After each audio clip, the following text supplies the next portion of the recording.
Okay, this is my coffee video. Everybody does one. Everybody makes their coffee differently. I started doing it this way whenever I started researching how to do things differently in the van.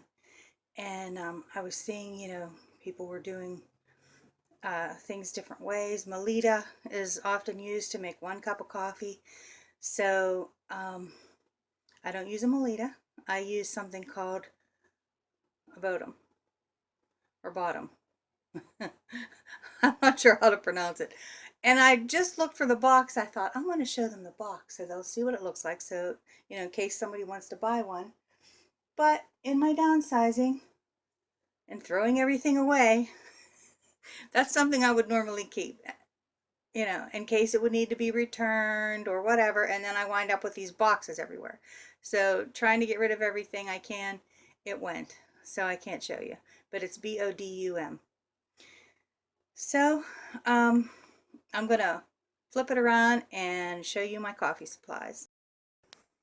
Okay, I'm on take 2 of my coffee supplies because I was holding the camera or the phone straight up instead of sideways. Anyway, these are my supplies, and this here is my whistling tea kettle that I got at Walmart because I was looking for something that I could just put water in. And then I can use that if I make jello, coffee, tea, anything where I just need water and I don't want an oil residue from from a pan from other things being cooked in it.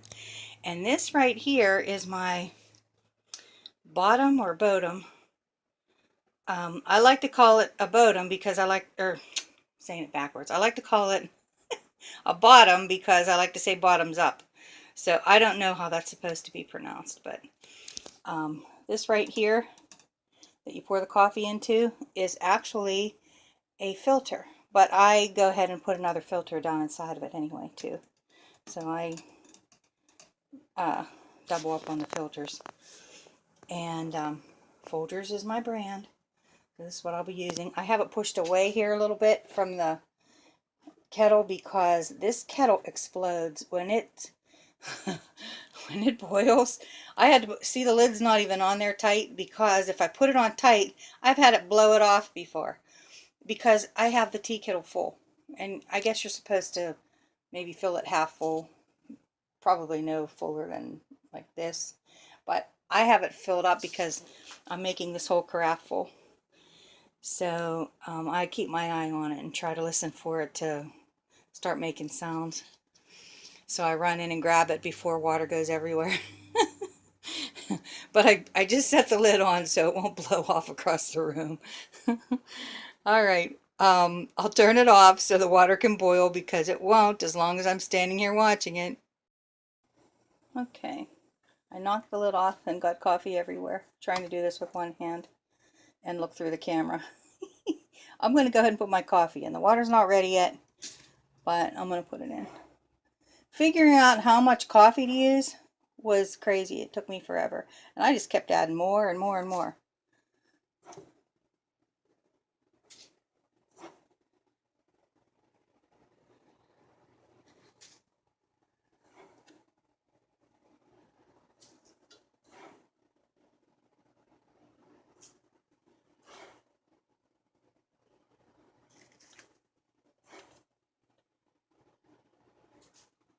So I end up putting in about 8 or so heaping spoons.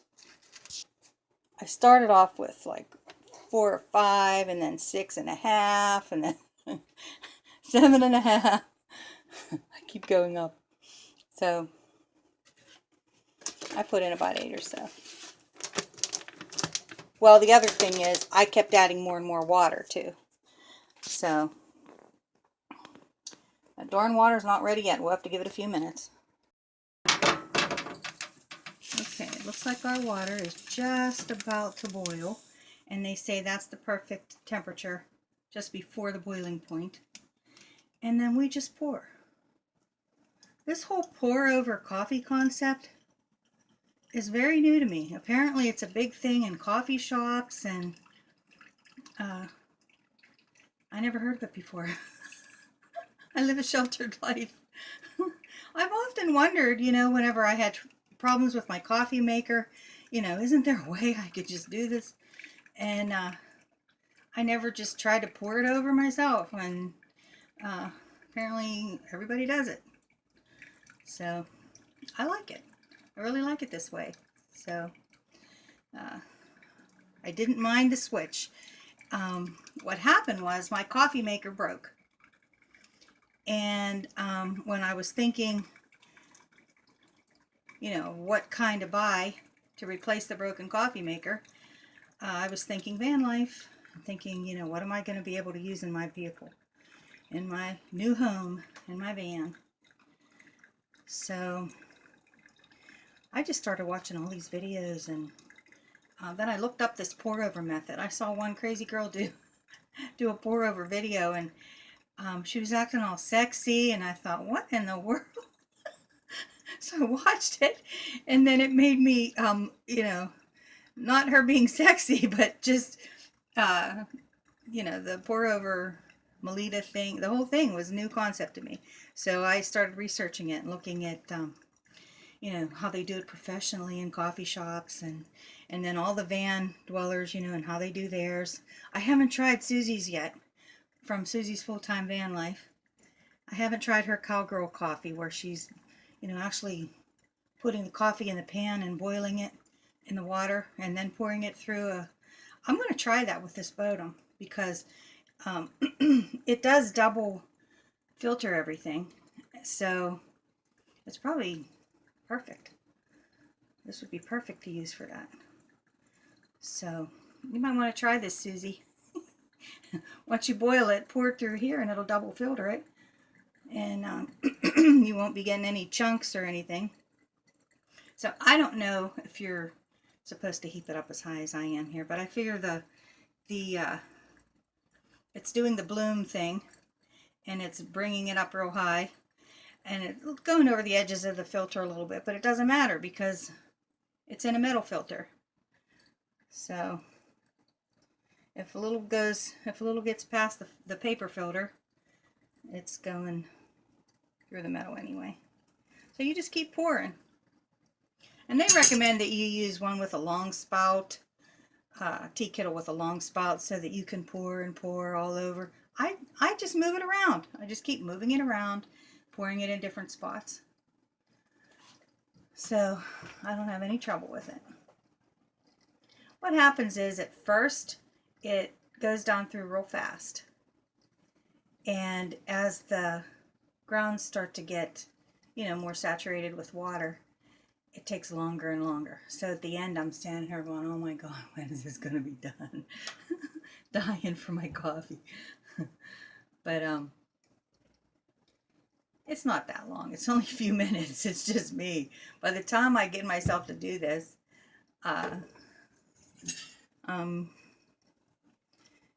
my coffee addiction has kicked in, and I really want it now. And I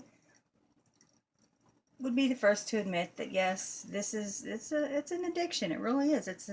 But for me, I suffer from headaches, and that's one thing that got me drinking the coffee. I was at an emergency room, and the doctor said to me, his best advice for migraines is coffee and chocolate. Coffee and chocolate. He said that's what he does. So I'm thinking, that sounds really good to me. So anyway, the coffee really does help with my headaches, and so does drinking a lot of water. So these are really the only two things I drink: coffee and water, every day. All day, all night.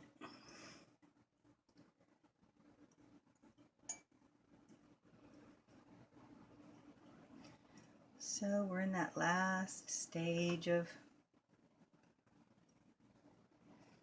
pouring the last one.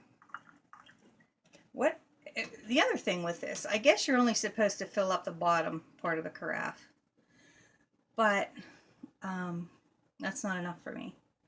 So I fill the whole thing up, and that's why this takes as long as it does, because I'm filling it up to here with coffee. Then I pour out a cupful, and then I do my creamer in both, and then this winds up being filled up once it has the creamer in it, it's filled back up. And oh, almost done here. And then I just put a cover on it and I let it sit. And see, the thing is, I can do this because I like my coffee at all different temperatures.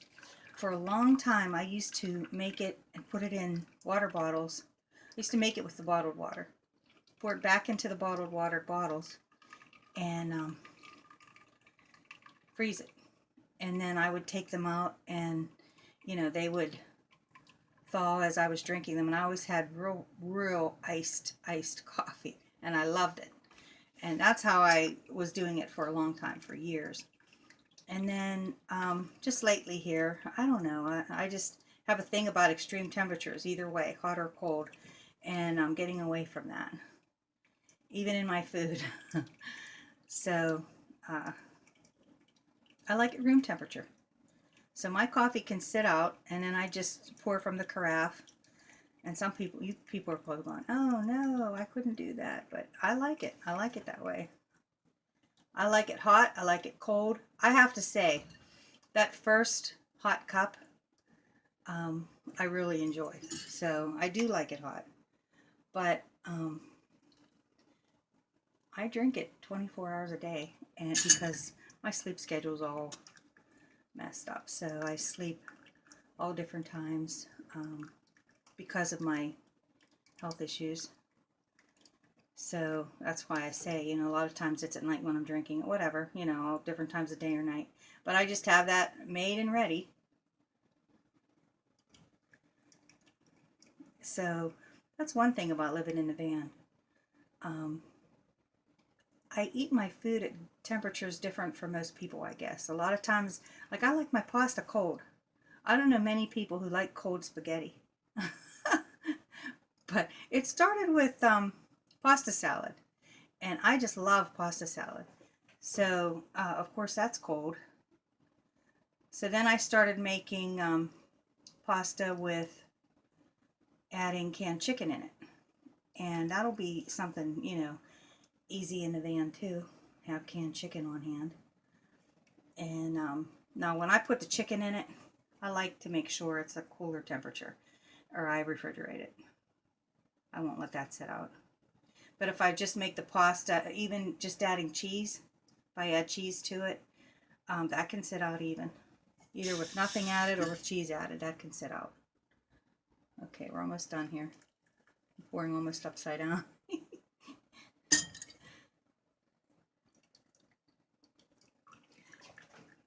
Just going to put a little bit more.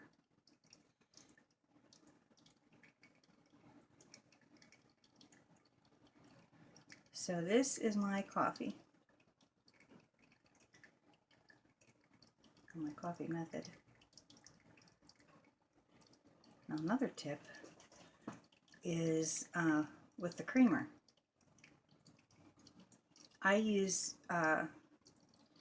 Coffee Mate French vanilla coffee creamer, and a lot of people, you know, to a lot of people there's a lot of sugar in that, but I have hypoglycemia and I have to be constantly replenishing my sugar, so that's something I don't mind. I don't mind that that's in there because that helps me keep an even keel.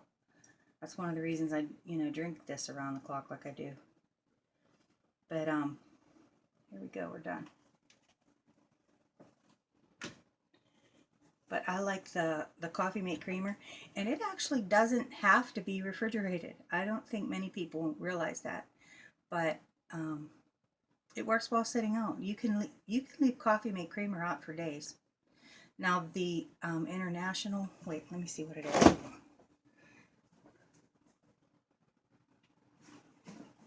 I'm gonna pull it out of here.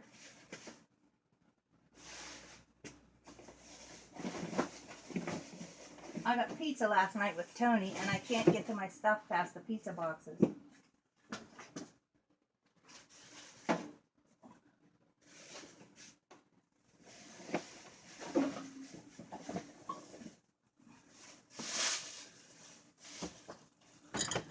Okay, this is what I use. Coffee Mate French Vanilla.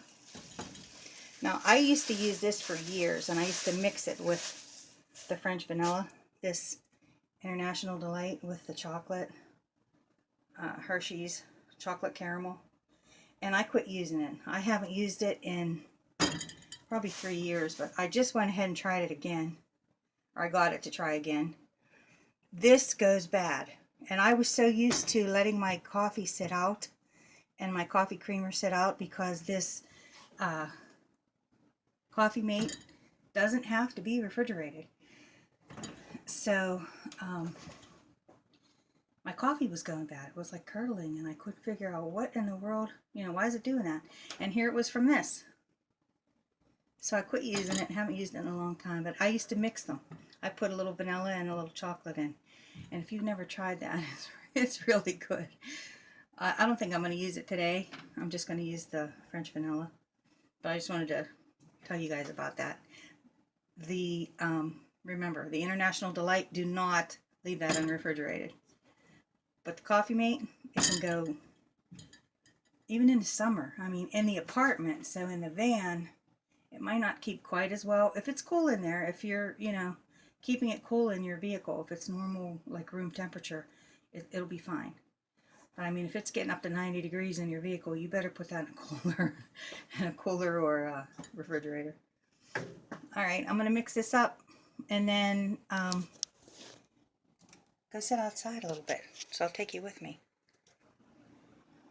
Okay, here's a tip. Don't downsize too fast or too much too soon, because you see when I'm pouring my coffee in? Let me hold it up.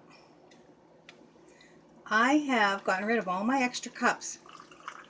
I was down to 1 mug, and then I use this here is a Pillsbury frosting container, and I use this lid on my mug to sit outside or whatever. I just always keep a lid on my drink. And so today I'm using the Pillsbury frosting container to put my coffee in, because I was drinking it and my daughter came to pick me up, and I've got this so I could stir it, a knife. Everything is just makeshift with me. That's why I don't have a problem camping and substituting this for that. Okay.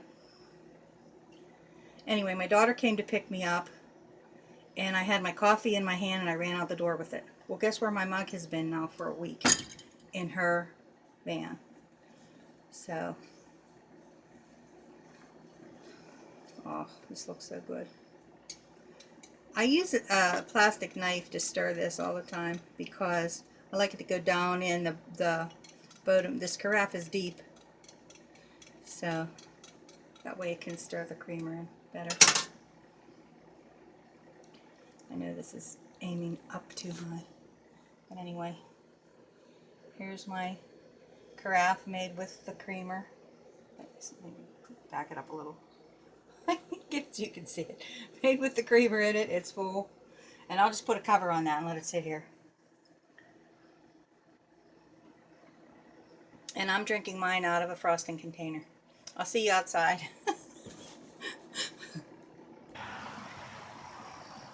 Okay, I'm outside. It really is beautiful out here. It's gorgeous. It's not as cold as I thought it would be. It's just cool. It's just beautiful.